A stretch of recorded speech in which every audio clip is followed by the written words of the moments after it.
I am very pleased to welcome all to this Intuitive Unknown on our Intuitive Public TV. I am speaking with Sol Luckman. Wow, we've been through a lot to get here today.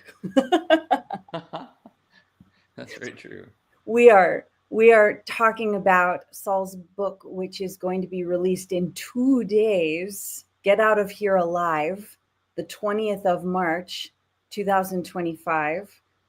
And we have excerpts also that focus on these first parts of chapter 1 in the book, reality and belief. These have been so fundamental for me and others. And I really enjoyed reviewing them again. So we're going to talk about those also today.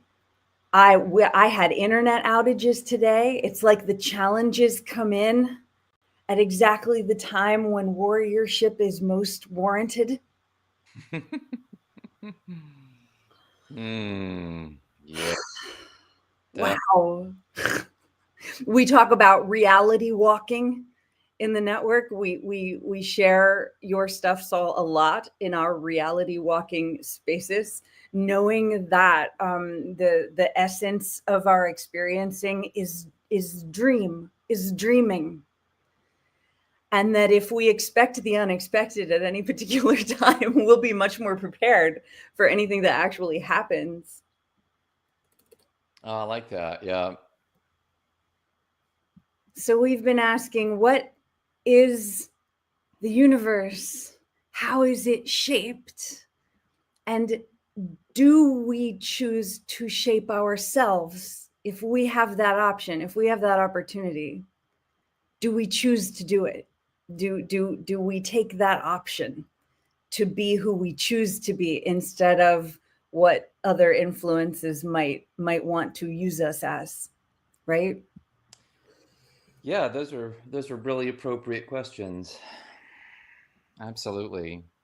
I loved what you were saying about just expecting the unexpected. It's like I had a line I wrote not too long ago, and it was, it was to uh, basically to expect the uh, is to expect the unexpected or select the unselected, so that you don't get ejected. And it's sort of a different way of saying that, you must get out of the kind of normie zone and anticipate a different reality that than what you've been living, or that then it's also different from what other people are living, so that you can have different outcomes. It's all about changing one's experience of this dream. And we're empowered to do so, but it's not just something that automatically happens with great ease.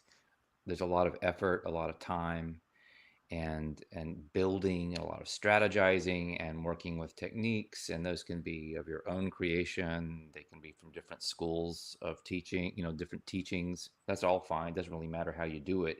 Everyone is, I think, attempting to manipulate the hologram or the matrix or the simulation, the dreamscape, whatever you want to call it, in their own way.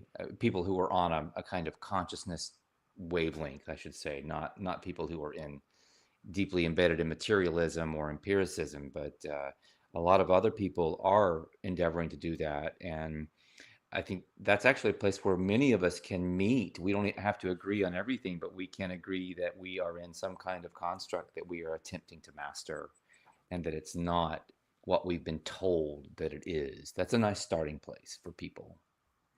It also it the nature of everything, if we ignore it, if we think it's always going to stay the same, it comes in and messes with us anyway.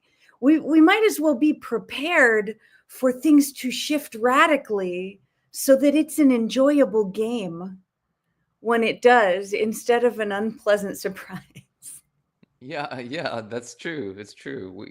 It's a knees bent mode. I know one Yeah. of one of my early teachers in spiritual fitness talked about being knees bent in life and being able to really roll with the punches, as it were. And she also had this idea. It's not somebody I would like to name, but I am crediting her in my own way.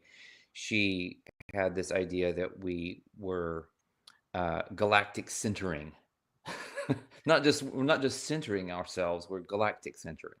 And it's back to this idea that source is at the center of things, and that we are aligning ourselves with that energy. So rather than just using a kind of terminology from psychology, and this person was a psychologist, she put a spin on it and gave it this metaphysical aspect by calling it galactic centering. And I've always loved that. So when I get kind of bent out of shape, I imagine myself galactically centering.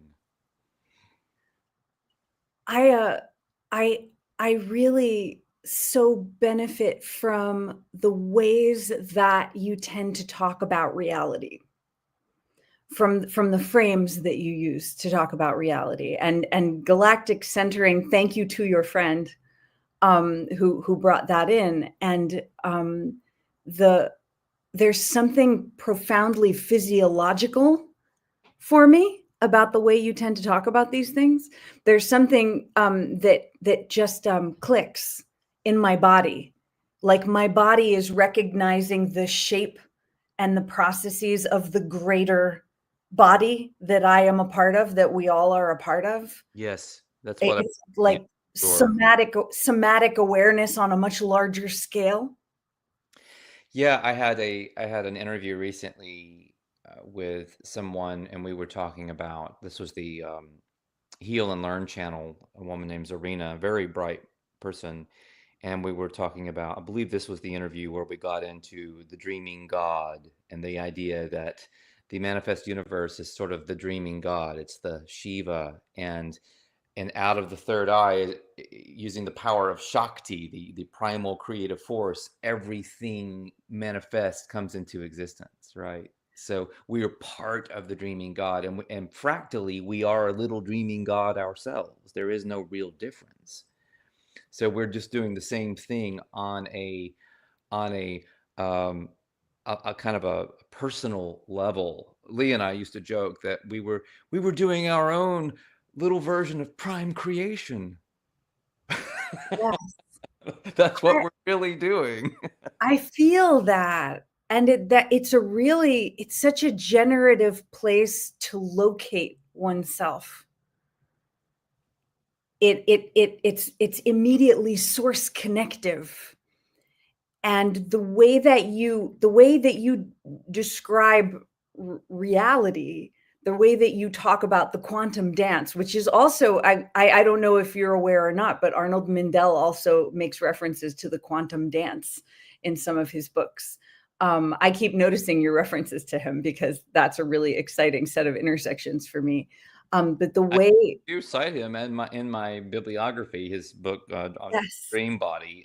He probably mentions it in there somewhere. I read a number of his books years and years ago. I probably don't remember that much from the ones on process oriented psychology, but the Dream Body book really stuck with me. that particularly the bridge between Arnie's work and your work has been especially nutritive in our groups in the Intuitive Network. There's just there's a lot of, I don't know how to say it. It's like complex bioavailable nutrient combinations that happen because we're studying him and we're studying you, and there's all this really beautiful synthesis that happens. So that's been really exciting to talk about those intersections. And the ways that you are describing, for instance, reality among many other subjects in Get Out of Here Alive. Um, there's that, for me, certainly there's that somatic recognition. It's like you want to be in your own body, you want to recognize your own body, but there's more here than just this physical body. There's the greater physical body, and there's also the non-physical bodies that you also talk about in the book. Yeah, I mean, God, there's so many intersections here. I mean, if you get into I mean, what Mendel was really doing in process-oriented psychology, as I recollect it, was he was creating a kind of subgenre of somatic psychology. It was really the psychology of the body. it was Yeah. approaching psychology from the body, really, not the other way around, which I found fascinating. And then he was also extrapolating that into this idea that we, in a more primary way than we exist in our physical body, we have a dream body that is the mover and shaker of our experience of reality walking, if you want to use that terminology. Yeah. I don't know if I answered, I don't even know if there was a question. I was just kind of riffing off of where you were going. I was taking a moment to just appreciate some of the connections that I am aware of between my work and Arnold's work, which It's a I always really appreciated a lot. it's a beautiful riff, and now I'm blanking on the author's name, but I've obtained several of these books. Space, Time, and Time Space, the author that was recommended in Snooze: A Story of Awakening, Dewey, another of your books. Dewey Larson. Dewey Larson, thank you. I keep remembering his name and then being like, what was it again? Um, you were mentioning Arnold Mindell referring to the dream body in Potentiate Your DNA, and you were saying the time space body as the dream body and the space time body as the physical body, and I keep picking up a little bit more and a little bit more about that whole territory, and it's been amazing to absorb more of that over time. You have so many different reference points that you draw in, and for me, because of your work, they all make more sense to me. Yeah, yeah. It's like this, what I've also been saying a lot lately, and probably even in our last chat or one of our previous chats, I've become more and more aware of how I've not really written a series of books or a number of different books. I've written a really big book, or rather, I'm still writing a really big book. That's a growing sense that I have about my work, how it is so interconnected, and it's really not, it doesn't seem anyway possible. Maybe I'm just not choosing it, but it doesn't seem possible at the moment for me to write something that isn't in some way plugged into this larger web, this network of information that I've been exploring for decades now. Yeah, that resonates a lot. Why don't I play this first 3-minute clip that we have from chapter 1 of Get Out of Here Alive? We have 2 clips. This one is 3 minutes, and then we have another short one that we can play later on. We'll listen here to you reading from the audiobook, which I think is wonderful. And we'll chat about that, and then we'll listen to the next one. How's that sound?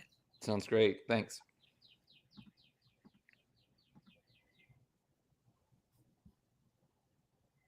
Now you went mute.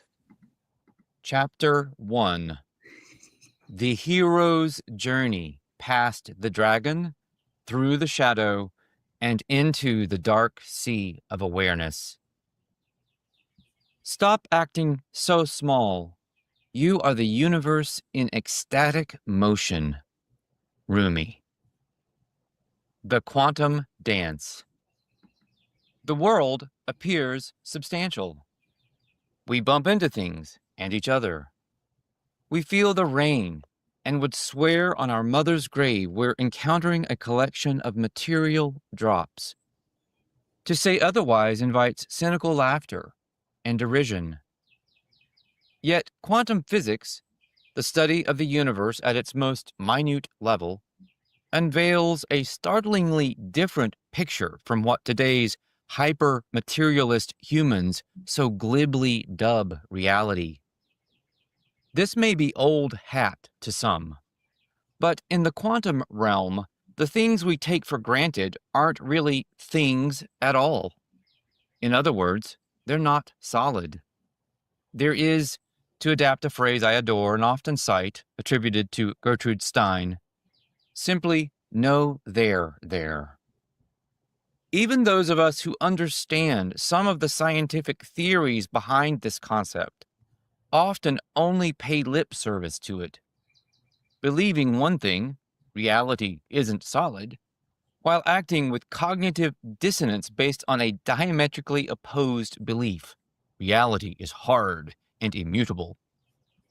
Nevertheless, it can be shown, intuited, and eventually even seen with the inner senses that this world is nothing more or less than an intricate dance of energy, a sea of swirling possibilities where everything is constantly in flux.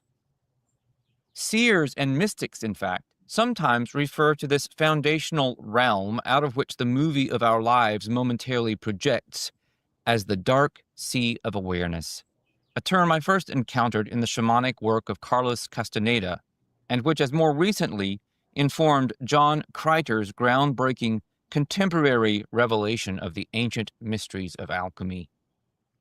Atoms, the building blocks of so-called matter, however much they might seem to be physically circumscribed, aren't actually like tiny billiard balls. That's kindergarten science. From a shamanic or alchemical perspective, atoms are more like sentient waves, their intelligently responsive existence a blur of potential until they magically appear to materialize.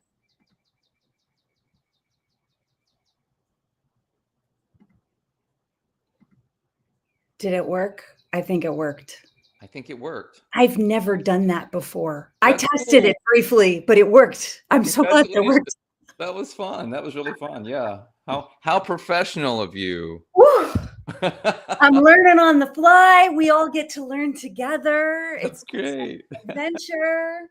And it, for me, we're looking at your books, like we're in the exciting adventure. We're in the metafiction. We're in the story. We're writing the next page of the story with how we choose to use our energy and what we recognize about the nature of reality, which is mutable. You have frequently said to me something that lights my heart up, when very rare, I mean, how many people have ever said this to me? Very rarely, almost never.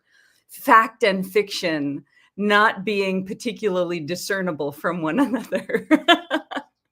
It's true. It's true. There's an old saying, you know, if you essentially, I forget the exact phrasing or who said it, but if you tell a lie long enough, it becomes true. And that is a soundbite for how this quote unquote reality is constructed by the spin doctors who are tasked with constructing it in a certain way as a kind of off kilter, not quite right world that we have to navigate in very difficult circumstances at times, which ends up eliciting emotional responses, and then our energy is taken from us and it's used to keep building this dysfunctional construct, and it's all on purpose. And it's happening in many ways because there are people out there who really benefit from knowing that reality isn't quite what most people have been taught it is. And so they interact with it in ways that are very powerful. And yet, when we understand more about how reality is shaped, we can shape it very, very powerfully, light and sound and light. What we say and what we imagine and what we vision together. Absolutely.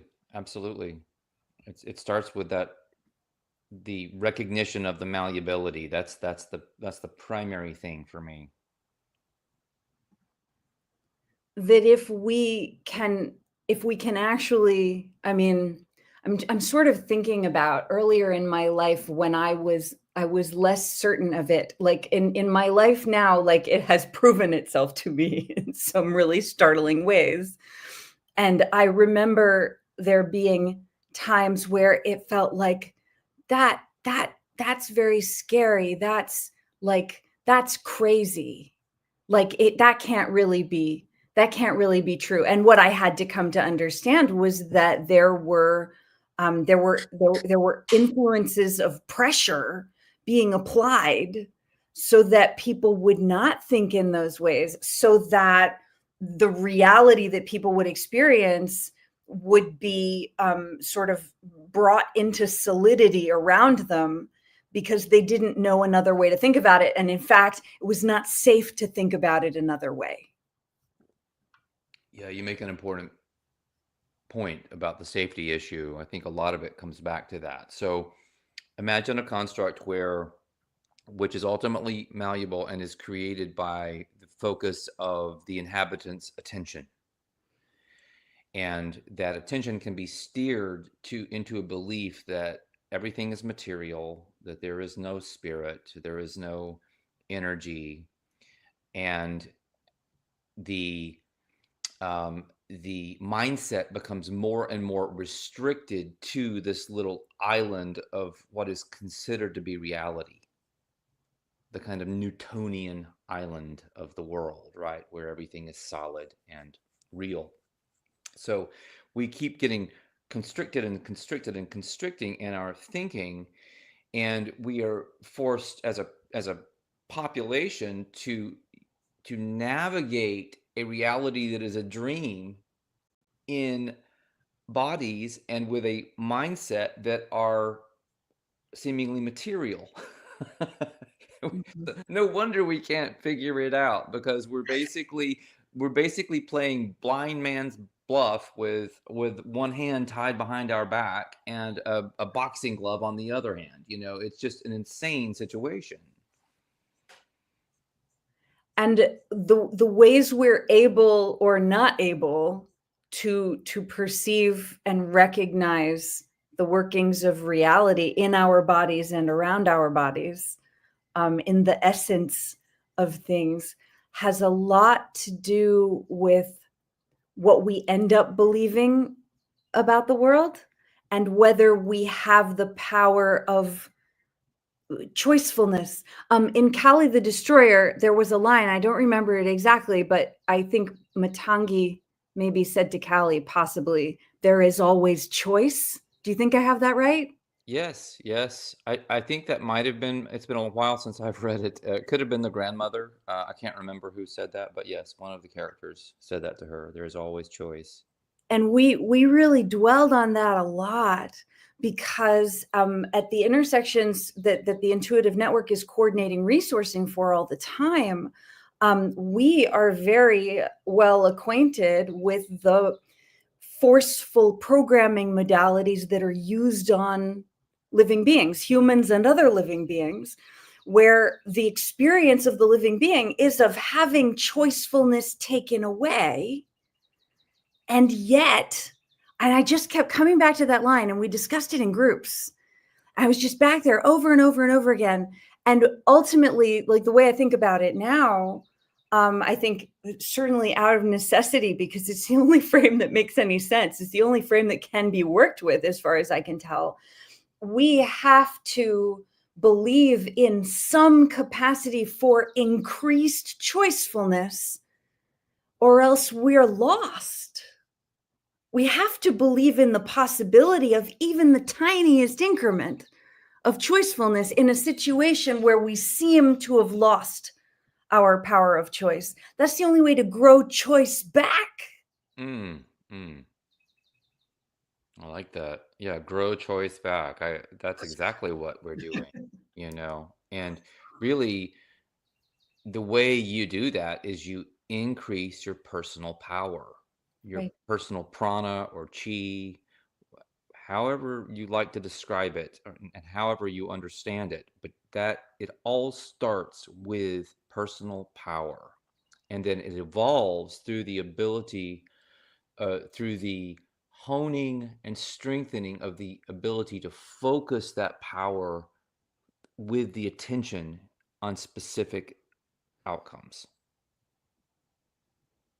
Without those two pieces, you could in theory be powerful but have no direction. You haven't learned how to focus that power. So you might be strong and you might do some things by accident, but you wouldn't necessarily be making those choices. Really, from an alchemical perspective, and this applies to a lot of schools of shamanism as well, one of the primary goals is to reduce randomness, to accept chaos for what it is, in terms of that's how the world kind of operates. But you don't have to play by those rules. You have the ability to develop so much power and focus that you script what happens to you. And that gets back into the narrative nature of reality, and reality corresponding to your own narrative constructions about it. Self-authorship. Self-authorship in real functional ways.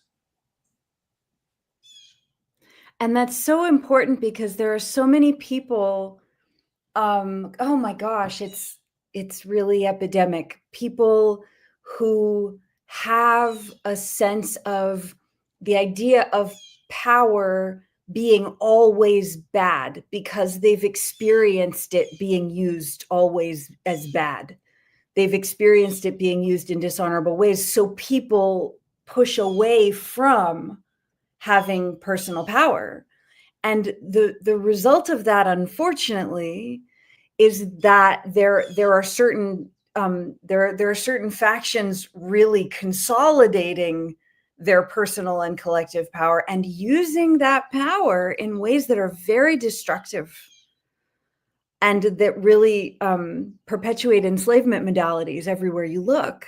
So that if we don't choose to increase, to deepen our own personal power, and those of us, you know, who have the good fortune to be able to work with one another to increase our collective power, we just let them have the world to destroy and dishonor it.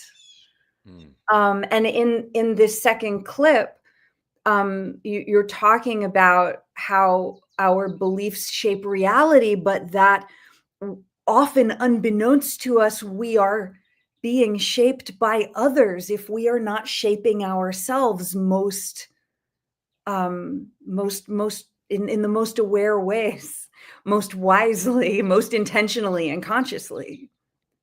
Yes, I was going to say that the disempowerment scenario that you're sketching is, you know, it's very intentional, and it's designed to take us away from our power and you know, by being afraid of power. Very similar to money being a kind of power in a way. You know, we have this idea that money is the root of all evil, and of course that's what they want people to believe, especially people who are disempowered, who might actually be very potentially powerful.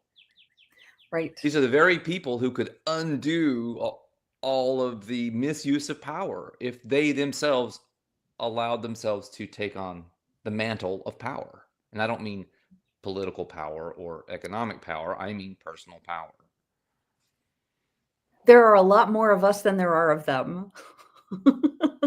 It's true, and a lot of them have very little personal power. I firmly believe a lot of them are actually in the category of what you might call NPCs, that they're not even real souls. They're not ensouled in the way I understand it.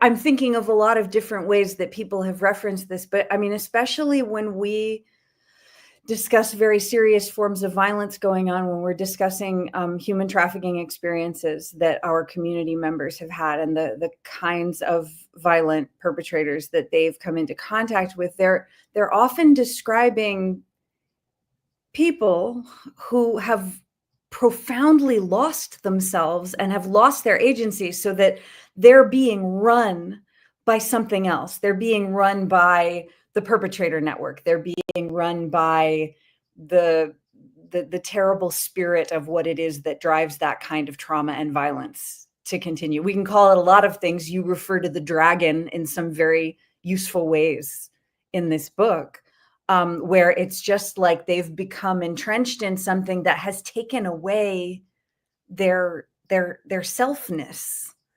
And it's interesting that you talk about NPCs that way. It's like they're letting themselves be run, and that's why they're doing those things.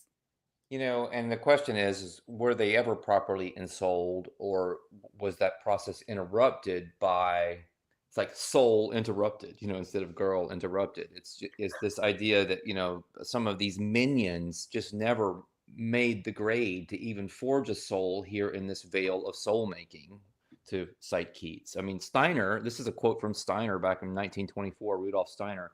He says, there are non-human incarnations on earth. Satanic beings live among us. They are in connection with Ahriman, evil spirit. In our time, countless people incarnate without ego, and who in reality are not human beings. We see them around us, but they are not incarnations of an ego.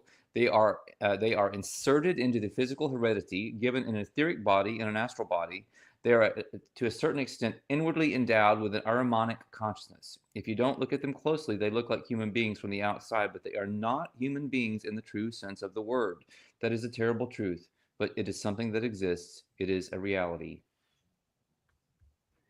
One of the things that has been talked about a lot in the network. So it's interesting that this sort of overlaps in our intuitive AI conversations about, like, we always talk about if something seems to be not human, then we behave with respect for all life without we don't know exactly what's going on. We don't know if an AI is an AI or if it's a severely disabled person who has been turned into a bot, because that's what some influences like to do with severely disabled people, likes to turn them into robots, and then you direct them around, and then you can't necessarily tell if you're dealing with an AI or you're dealing with a person who's being used. And at the same time, in terms of a lot of the violence that we've encountered, the ensoulment conversation, it's like it makes a lot of sense to think of this in certain ways, that it would be so difficult or impossible for someone who really had a self and a feeling of being a self to do those things. It's like, how do you even be there in that body doing those really, really horrific things that people are doing to others? How could that person be in there doing that? And I'm not going to try to describe some of those things right now. I think that some others who are watching will maybe have encountered their own nightmare information that they might resonate about this. But yeah, I hear you, and it's conflicting too, because in our realms, in terms of what is happening in landscapes of severe disablement, it is, wow, you actually can't tell a lot of the time if the person in front of you is able to reclaim themselves or if they're not. And the nature of disablement, the nature of traumagenic injury, which is used to turn people into robots. People who are familiar with how sex trafficking programming works will have learned something about how trauma is used to cause people to behave in ways that they wouldn't have behaved in otherwise. But there's the disconnection from self, the dissociation from self. And there's a certain point where you just can't tell. And we always want to invite one another back. We always want to treat other living beings in ways that allow for someone to recognize the opportunity for choicefulness and to choose to come back, because we've seen it happen. And I've had experiences that are not unlike that also. And at the same time, we have to have some perspective about when really evil things are going on in the world.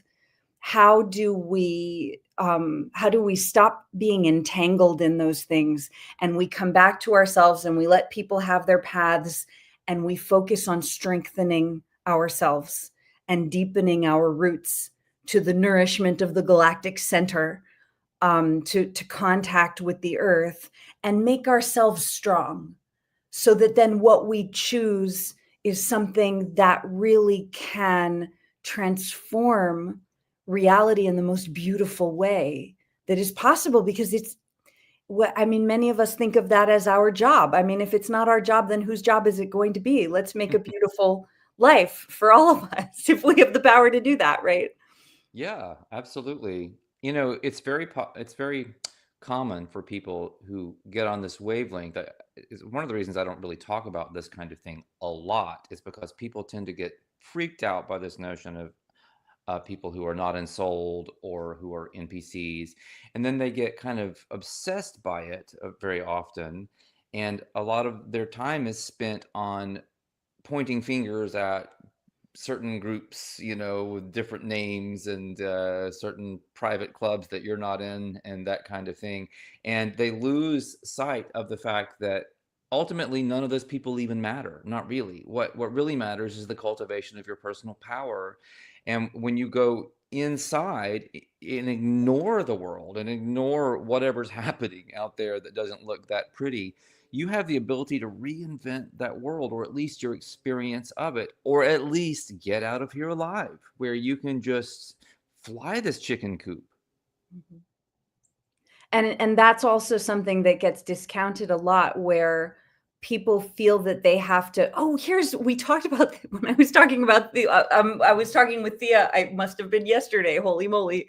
I think that was when I brought up this, there was a meme going around, and I'm going to paraphrase it, but it was something like, imagine getting bitten by a snake, and instead of focusing on healing your body and recovering from the snake bite poison, you chase after the snake and try to convince the snake that what it did was wrong.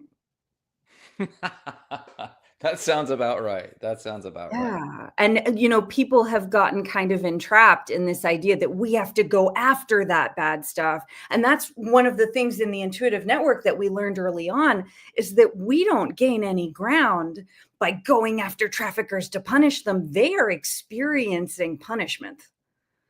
And they're in a reality that, like, we can't necessarily do anything about that. But when we build resourcing, we build beautiful realities here where we are, we increase our personal power here where we are, we create an attractive vibrational frequency that helps draw people toward that resourcing, so that there are people who don't have to stay in the terrible reality. They can find their way to a beautiful reality because someone is focusing on it. But if we just all go to only try to always fight the bad guys and punish the bad guys, we're not actually building what is regenerative and nourishing and resonant. I believe that. Absolutely. I mean, if you're punishing the bad guys all the time, there's the very real possibility that some of those bad guys aren't people. They're not punishable in the way that you would assume they might be. That's one weird thing. And what does that even accomplish? This eye for an eye thing gets us absolutely nowhere. Ultimately, it makes you waste your time, your life, your energy, your focus is taken from you. It's another way of being loosed, as far as I'm concerned. I know that, a lot of people who are fighting the good fight will hate this because they're all about exposure and disclosure. But honestly, I kind of feel like if everybody just ignored a lot of these people, they would go away. With the really terrible stuff that's happening, like, yeah, I hear what you're saying, and there's a lot of sense in that. And then there's these liminal spaces where, when we're right in the midst of violence that is occurring, there has to be some process of extracting ourselves from it, and who else can also be extracted from it. And that's excruciating. That's a really difficult place to be in. But ultimately, the only way that I have found for any of us to get out of that alive, another reference not unlike the reference that you're making with the book, is with these life affirming processes where we can't stay tangled up in it. We have to, even in tiny increments, we have to move away from it in some way. We have to help each other do that if we can, but sometimes it's not possible to do that. And we just got to build something that resonates with honorable life energy. Yeah, I mean, even from a hardcore alchemist perspective, you have to actually have the resources to establish the space and peace and quiet in your vicinity that allow you to go in and do the inner work. This isn't something that you're going to do on the battlefield very easily or in a traumatizing situation. First, you have to take care of whatever is happening in the best way that you can. After that, I like the idea of a kind of progressive disentanglement with those elements. and a galactic centering, if you will, in your lifestyle and in the choices that you're making that empower you on an incremental daily basis. That's really what I'm talking about, not some kind of miracle, pretend it doesn't exist, it just goes away the next day. I mean, over the course of a very long time, with a lot of people doing it, if a lot of people were focusing internally and had the resources to be able to do more and more of that, I think we would weaken many of the structures that we're talking about just automatically. It's being fed vibrationally so much. And if we stop feeding it and we feed something beautiful and life affirming instead, I think the change is really big. And you've talked in your books about what can happen if, like, wow, if a whole lot of people were focusing on this instead of being distracted by the loosh fest. Like, wow, what would happen? And, there are people, I don't remember who said it, but I've heard it around. Like, people say all of this could change in a day if more of us were really anchoring ourselves vibrationally in that place.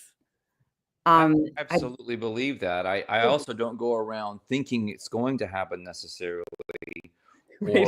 or depending on it or waiting for it. I think that's another place that people get really locked down. It's Yeah. kind of like waiting for 2012, right? And then you wait and you wait, and then it comes, and not a lot happens, and then then you go to the next date, and then the next date, and the next date. So these days, if I ever see an astrologer or anyone else talking about some kind of future date where some big shift is going to happen, I immediately tune it out. I'm like, I do not care. And you can't make me care. I will not care ever again. We have such more powerful ways to use our energy. And of course, this connects really directly to what you're talking about in chapter 1 about belief manipulation. What you talked about in The World, Cult, and You about how these malevolent forces can manifest the end of the world by just getting enough people to be like, on this particular date, something really intense is going to happen. And we've got to all focus on, like, what are we going to do about that? Right. Yes. But that manifests it. And maybe, why don't I play this clip right now? This one is, I think this one is 3.5 minutes long, because that puts us in a really interesting subject intersection. All right, here we go. Mimetic desire and belief manipulation. There is, of course, a method to the multiverse's creative madness, an order and energetic methodology behind what appears to be pure chaos. From a human perspective, as Kreider observes in the magnum opus, beliefs are the underlying structures that shape our lives. They create and give direction to thoughts and ideas, and these thoughts trigger or induce emotions that then naturally propel raw and very powerful energy through and around the body and into the environment at large. While this may sound all well and good, there's a sobering pitfall to the way we go about imagining our world. Through a process known as mimetic desire, which leads people to assign value based not on direct experience, but through imitation of what others appear to desire, beliefs can be conditioned and even installed in the human psyche. As French philosopher René Girard explained in his influential mimetic theory, man is the creature who does not know what to desire, and he turns to others in order to make up his mind. We desire what others desire because we imitate their desires. The upshot is that the world brought into being by people through their installed belief systems can be manipulated by anyone or anything powerful and knowledgeable enough to pull the right emotional strings to produce the desired beliefs. In my previous book, The World, Cult, and You, I spent a lot of time on the subject of what some have called the tyranny of belief. This phrase can refer to the control and manipulation of the human herd through society-wide implementation of both laughably obvious and cleverly camouflaged forms of indoctrination. To use George Orwell's famous term, we're talking about groupthink, which Wikipedia describes as a psychological phenomenon that occurs within a group of people in which the desire for harmony or conformity in the group results in irrational or dysfunctional decision-making. The desire for cohesiveness in a group may produce a tendency among its members to agree at all costs. This causes the group to minimize conflict and reach a consensus decision without critical evaluation. The key takeaway is that society's members are psychically pressured into defining true and right based not on personal experience or direct gnosis, inner knowing, but on what the creators of social discourse put forward as true and right. In other words, what to believe in, even in the absence of genuine logic or compelling evidence. This situation leads, almost inevitably it would seem, to the creation of a certain kind of top-down pyramidal structure that controls society, culture, and, given enough free rein, eventually the world itself.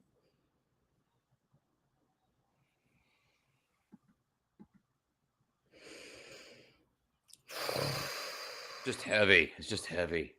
But it's just so good because once you read, I know, like people feel, oh boy, do I know. But when you can like take that in, all of a sudden, the control pressures, they don't control you the same way if you can see it. But if you can't see it, your life is just terrible and you don't know why. Why is this happening to me? And then you look at that, and I mean, we could talk solely about mass marketing. We could talk only about psychological manipulation and marketing, and we would have days and weeks and years of content to talk about. It's not the only thing, but it's a major. A family member had an arachnoid cyst on their spine, and it was reaching everywhere, and it was, unfortunately, it was a problem. And there's a growth on society, and maybe we need this experience. Maybe it's happening for a really good reason. But if we don't know it's there, then we don't know why the collective body is struggling so terribly, and it's just hell. If we know that it's there and we confront that heaviness, they'll go, oh, wow, can I process this? But once you start to process it, you start to get your choicefulness and your personal power back. Absolutely. I mean, the whole marketing concept, yes, we absolutely could talk a lot about that. I know several readers over the last several years have compared some of my work in certain ways to Marshall McLuhan's work, and he's kind of the father of media studies, really. Yeah. And I mean, certainly, I would say that I was influenced by some of his perspectives in certain aspects of this book, for example. Although he wasn't somebody that I heavily read, I've only, kind of dipped my toe in some of that work. So, a lot of people, I would say, are on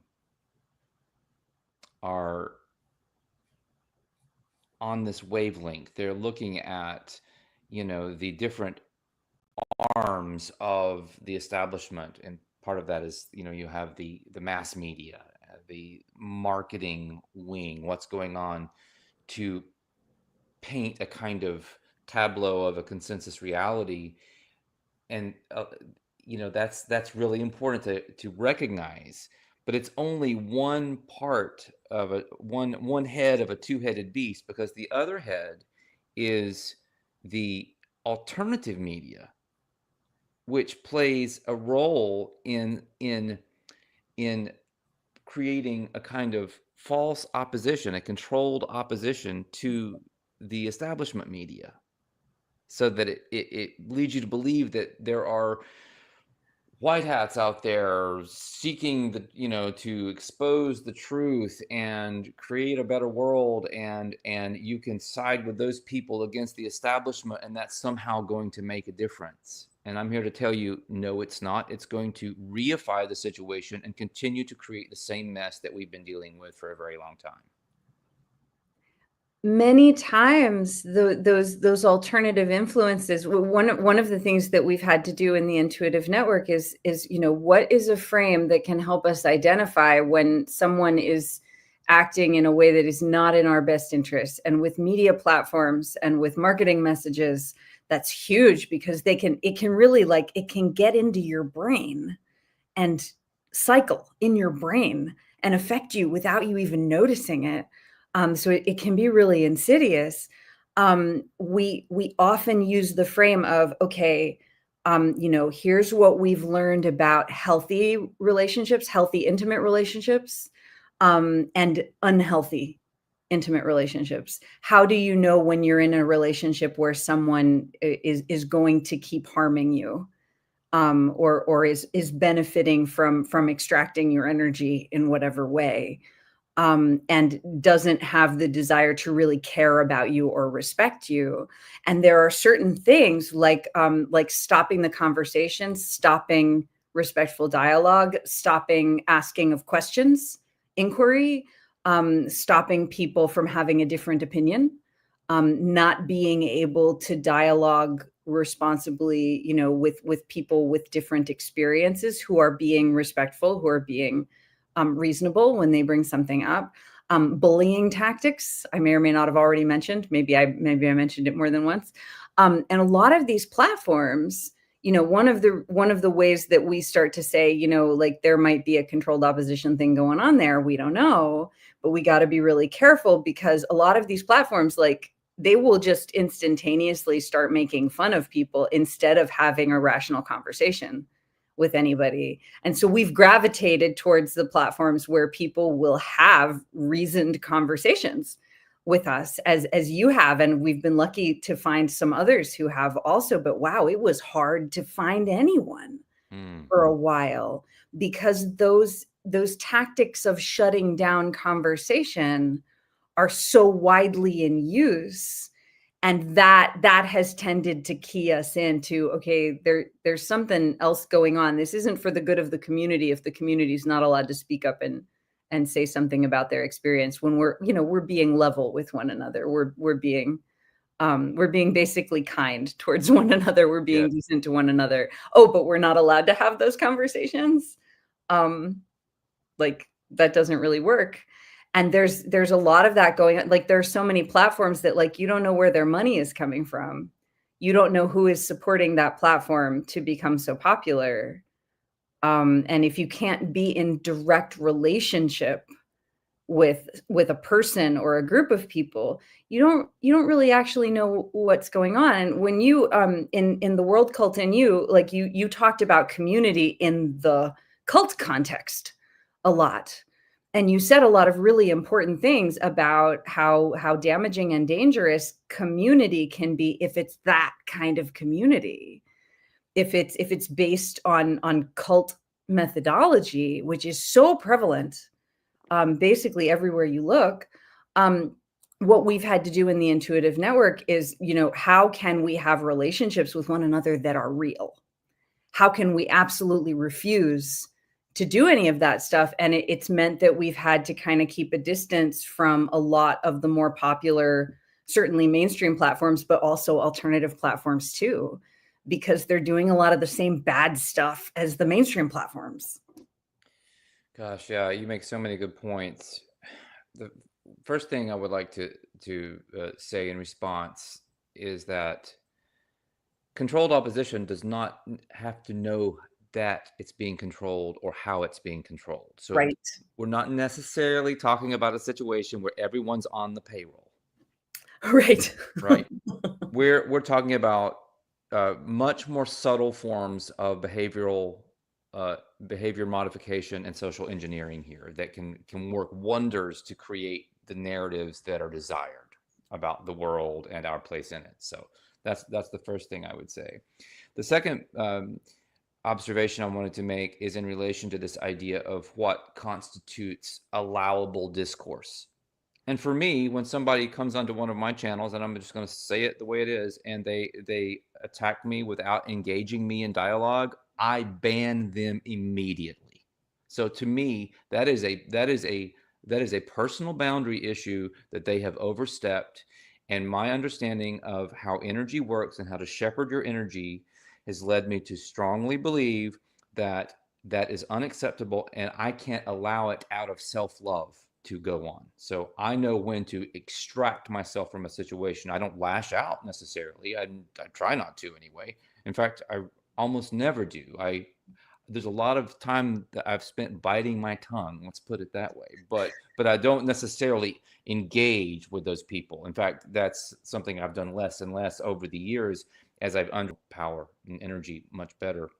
So it's okay to not have interactions with people when that's not a safe place to be in. It's okay.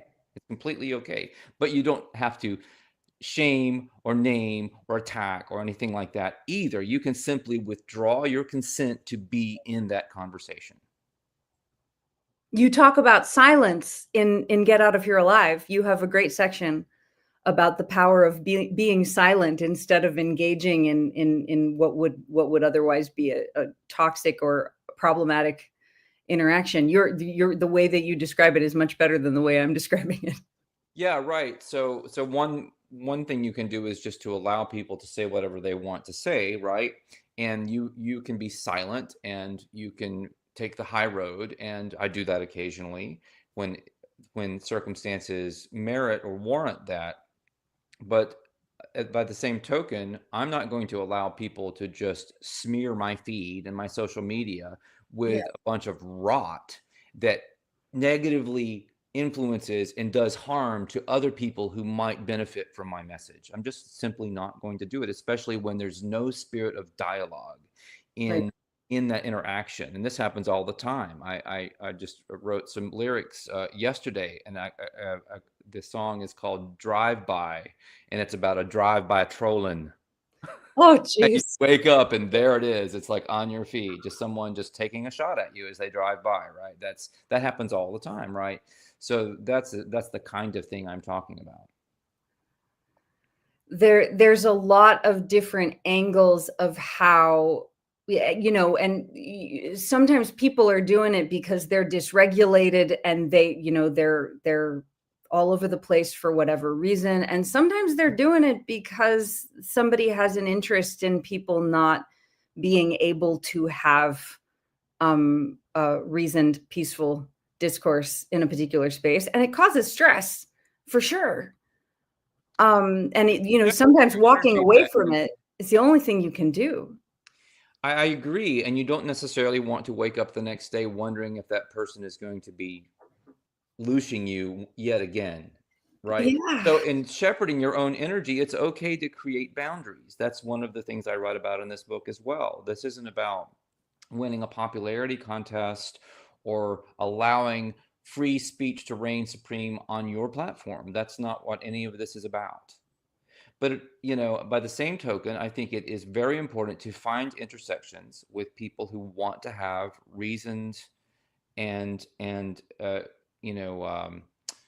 productive conversations and interactions, even if we don't agree with each other. I think that is very important. So I'm quite open to that, but I draw the line at people taking my energy. So one of the ways we can understand what that means, or we can detect when that's happening, whether that's in a relationship or in a job or in a casual encounter, is you can do the energy reabsorption or absorption and reabsorption technique that I outline in Get Out of Here Alive. And you can do it on a daily basis. Every morning when you wake up, you can go back to the previous day and identify the places that you're still feeling hurt by or upset by, loosed by, scared by, and you can reabsorb the energy that you lost to those usually micro, but sometimes larger traumas, right? And you can take all of that back in and pack that into your body and reclaim it. And in so doing, you're doing a kind of inventory of the previous day, and that allows you to actually identify without any doubt whatsoever the people and situations that are taking your energy, because you are the only expert on that subject, and only you can feel and sense and see that happening. What hurts you might not hurt somebody else. This isn't a cookie cutter situation. This is you and your interaction with the world. So identifying those places is just as important as taking the energy back in, because it allows you to start making different decisions and creating different outcomes. It's so interesting to me. We've touched on some of these subjects in past broadcasts too, and I really like how we can talk about these things in terms of platform creators needing to protect their energy and their personal power and their ability to do good in the world in the way that is most right for them. And we can talk about people participating in others' platforms where people can have their energy extracted from trolling. People can have their energy extracted from a platform that is pressing you and saying you have to believe this, and using bullying tactics to get people to get really stressed out and cling to that platform for dear life because they're being manipulated by the cortisol pump. Something good, but then something bad, and then something good, but then something bad, and just keep going. I call it the whipsaw action. You're just being yo-yoed by that platform. It happens all the time. I mean, some people have even said, well, you have some very heavy, dark things that you say in your books. And I'm like, but do I spend a lot of my time there? Is that where my focus is? Can't you see that my focus is trying to uplift people out of all of that BS? Well, I mean, gosh, when I've encountered people misinterpreting your work, I'm like, they didn't read very far, because Sol, you talk so much about unconditional love. You go on and on and on about unconditional love, and a lot of the the vast, all-encompassing torsion field of unconditional love, and you bring it back to these really life-honoring, positive modalities over and over. And I'm like, well, some people are in a fragile place and they're scared, and they just haven't been able to process a lot of things.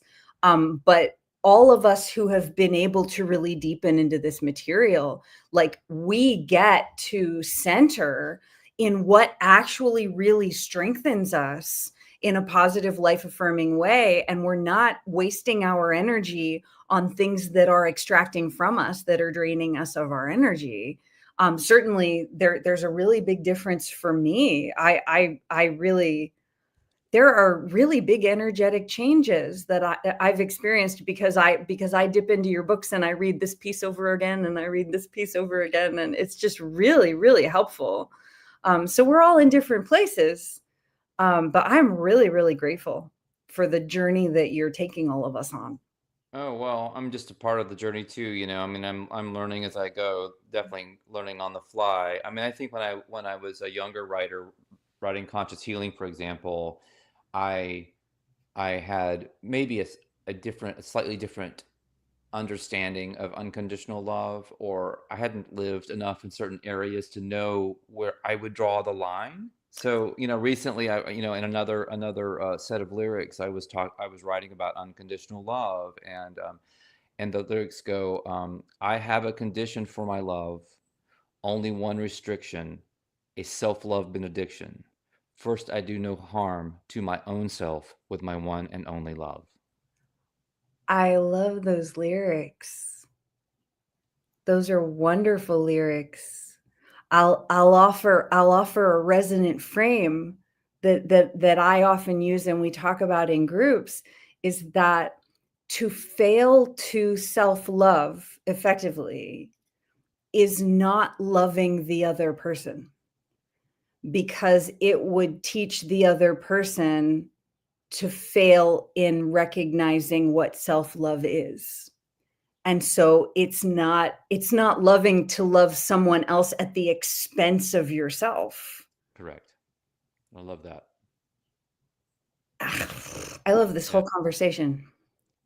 Yeah, I mean, we're in great territory here because I think people get so tripped up by that. And if I could just bring one criticism to bear on a lot of the New Age movement over the last decades, it's that, the whole idea of unconditional love really tiptoes to the edge of martyrdom and goes into that quite a bit, and into very harming forms of altruism.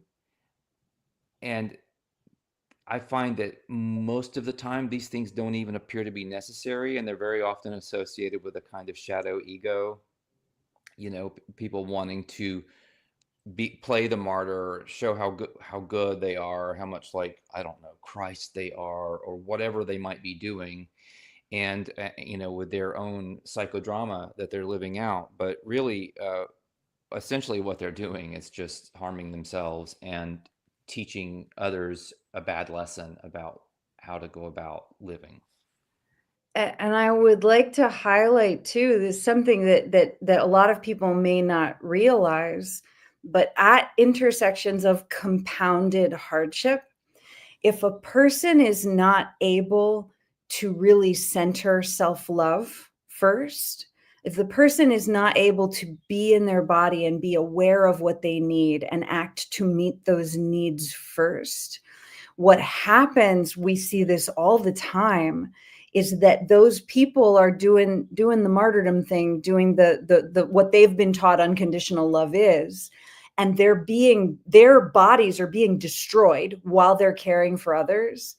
And then the influences around them that are these subtle programming influences from marketing, from social engineering, from professional environments, all kinds of things, they kind of filter in and they affect that person's behavior so that they end up really acting very directly, very harmfully toward the people they're caring for. And they don't even know that it's happening because they weren't caring well enough for themselves to know themselves.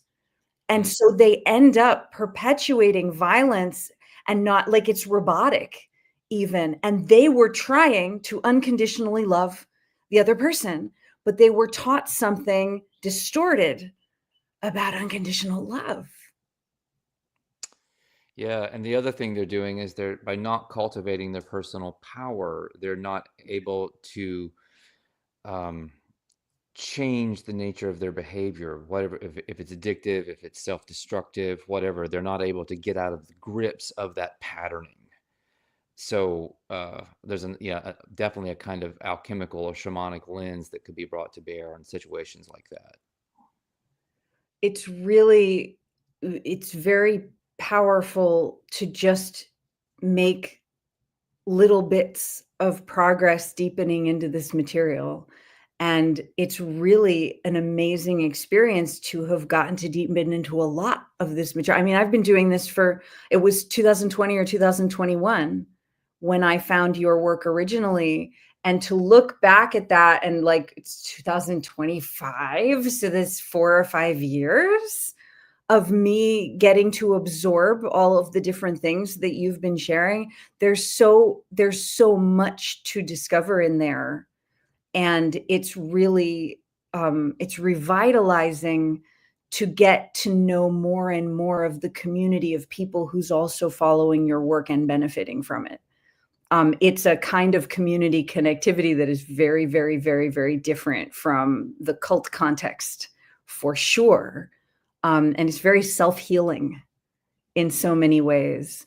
So your book is coming out in 2 days. Get Out of Here Alive is going to be released on the 20th of March, 2025. The spring equinox, or I guess the fall equinox, depending on where you are. Right. So people can still, they can still get a review copy until that date. Yeah, for right. about the next 24 hours or a little bit longer than that. Right. It's very helpful if people will go and pre-order the book. I'm gonna get a short post up with this on Intuitive Public Radio on Substack, so we'll include the pre-order link so that people can support the reach of your book by pre-ordering it. I hope that doing that in the couple of days before release will also help you with that, because we want more people to be aware of this material. Well, I really appreciate that. Right now, the book is it's the #1 new release in alchemy on Amazon in the U.S. anyway. Great. But that doesn't mean it's classified as a bestseller yet. So it would have to go to the top of a category to be a bestseller. And here's the thing: it would only take probably 15 or 20 book sales very fast coming together to boost it to the top of one of those categories, because it's already kind of high up the rankings. So it's actually not a very big task. I don't know if it's going to happen, because a lot of people have gotten their review copies, and I absolutely was thrilled about that. If you're out there listening and you have a review copy and you've reviewed it, you can leave your review on Amazon as of the 20th, and I would really appreciate it if you would consider just cutting and pasting the same review on Goodreads and on BookBub, goodreads.com and bookbub.com. Those are the two of the major repositories for reviews that help authors reach bigger audiences. So, and I wanted to just say to you, Megan, thank you so much for just having me on again, and also just being such a supporter. I am walking a kind of lonely path here, and sometimes I feel that I'm a lone voice crying in the wilderness, and you always remind me that I'm not, and that there are people who really get what I'm doing. And so I'm just deeply grateful for you and your network of people for supporting me with the kind of feedback you provide, but also just I believe energetically I can feel that coming from you and what you're associated with. So thank you so much. I'm really, really glad to help, and your work and knowing you interpersonally has really helped me a lot. The conversations that we've had and the media that we've gotten to create, and the impact that your books and your other work have had on me, the whole regenetics conversation, we're going to talk more about that. So yeah, it's a pleasure for me to get to delve into this. So I'm so glad that we can do it. And the more people who get to discover what's going on here, that's such a good feeling, because of how it's improved so many people's lives already. Like more is how I feel. Yeah, right on. That's very, very exciting. I look forward to continuing my own exploration of these topics, and I'm doing some new writing. I've been going back and compiling a lot of notes from the interviews I've given over the past several months, and it's given me some ideas. You've given me some ideas of things that I could unpack a little bit more. And I also just wanted to give a shout out to there's KB and Jacqueline have been in the chat. Really providing some, and there was someone else I believe, but I missed the name. But thank you for being here and commenting. That means a lot to me. It's amazing to get to put comments up on the screen. It makes me so excited when we can do that. We started broadcasting with like when we started broadcasting Intuitive Public TV, it was like nobody knew what was going on, and gradually we've had more and more people showing up for broadcasts. I'm really grateful for the community feel that comes around that, the anti-cult modality community feel, which is hard to find most places. When we're all looking at this work and we're talking about these subjects, like how amazing that is. Awesome. I get more comments that I can put up on the screen. I'm just like, I'm trying to get more of them here. That's great. Yeah, I really haven't seen the chat feed, but I've seen some of those popping up on the screen. That's really cool. And please, everybody out there, do subscribe to Megan's Substack and YouTube. That would be great. I mean, we need to get her numbers up so that her reach increases. Thank you, Sol. And thank you to everyone who subscribes. I'm really looking forward to more of these conversations, and I mean, we're going to do this again someday soon, is what I suspect. We have a number of different conversations that we've been planning to have. So I'm really looking forward to that. And I guess I'll wrap us up if we have to. Yeah. An hour and 15 minutes. Maybe it's time to do that. Thank you so much to everyone who has joined us today and everyone who is going to join us to watch the replay. Here's a few more comments because I just can't bear to close up without putting them on the screen. Thank you so much, KB. Thank you, Jacqueline. Thank you, everybody. Thank you for joining us, reality walking in this intuitive unknown on this Intuitive Public TV. Thank you, Sol, for this awesome experience, and we'll see y'all later. Ciao.